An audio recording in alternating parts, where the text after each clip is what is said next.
Богатыри в чувашских сказках и мифах, как и у других народов, всемогущие, добрые и непременно справедливые. Они не дают спуска врагам и недоброжелателям народа. Богатыри пользуются всеобщим уважением и любовью.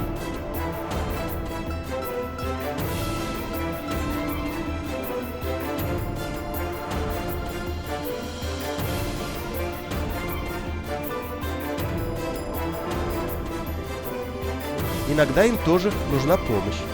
Тогда из простого народа выходит еще один не менее могучий богатырь.